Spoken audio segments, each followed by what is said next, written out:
Well, we're joined now on the sofa by driving instructor Ashley Neal. Morning to you. Morning. You're not that surprised to hear that this is going on? No, I've heard stories in the press probably like everyone else, but I'm a little surprised seeing that on to the extent that it is happening, to be honest. Why do you think people are going to taking these desperate measures? People want to pass their test. There's been massive waiting lists for a number of years, and I suppose it's just that desperation of wanting things now. Because I remember taking my test decades ago, and if you failed, you knew that you'd be able to reapply and retake it a couple of months later at the most. But now you could be back to square one and waiting ages and ages. So that's what's pushing people, is it? Yeah, the waiting lists, they are coming down a little bit over the last couple of months, but in some areas I've known them to be 5 or 6 months. And there's a lot of pressure on people to pass that test, and if they don't, they're going to be waiting for a long time. There's also a big financial part to that as well. Mm. Because it's more and more expensive to take the test? Not necessarily, it's just the waiting list, because they are long. It's really difficult to then go off and pass it the following time if you don't keep practicing. It's the lessons. It's the lessons, and it's the price of them. But you can understand why, you know, people who've been involved in accidents in the past, maybe the families of people, you know, who've been killed in accidents, would be horrified to think there could be people driving, holding a license which they haven't really earned and they don't deserve. I mean, it's terrifying. Absolutely, it is terrifying, and it's good that this has been reported and highlighted. I know the DVSA are putting in certain steps to try and help this situation. I do believe as well, I've read something recently that even when they come out to conduct the test, they get a high resolution photo to try and ensure that it is that candidate, because they only get those few moments right at the beginning of the test to try and ensure that it is that person who's taken it.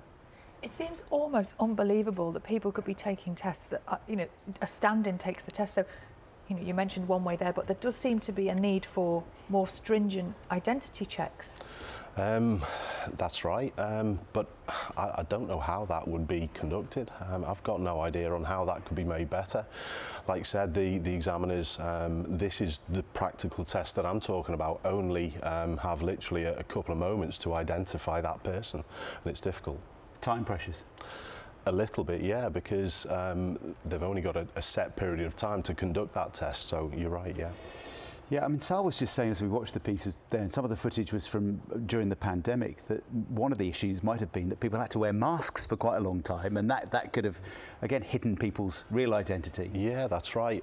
They were taken off to do the identification during COVID. However, one thing that I thought of, that a lot of people do get issued driving licenses before they're 17. And we all look differently nowadays than we did when we were 17, and these licenses only last for 10 years. You have to renew them after that. So the picture when you're 16, 17 looks a lot different than when you're in your mid-20s. So that's an issue as well, I think. And in your daily job as a driving instructor, are you finding that you are busier than ever? We're hearing there's a backlog for tests, but there's also a desperate need for instructors too, isn't there? Absolutely, yeah. I run a driving school in Liverpool, and we're still helping people out who have probably been in touch 6 to 12 months ago. It's that bad. There's a big push for tests and a need for tests, but there's also a need for driving instructors. Does that mean you have concerns about some of the driving instructing that is going on out there? Do you think people are having to turn to maybe relatives or friends or less qualified driving instructors? Absolutely. Usually mum, dad or friends or family, if they can't get a driving instructor, will then take over these teachings, if you like, and then are the standards as high as they probably should or could be? Maybe not.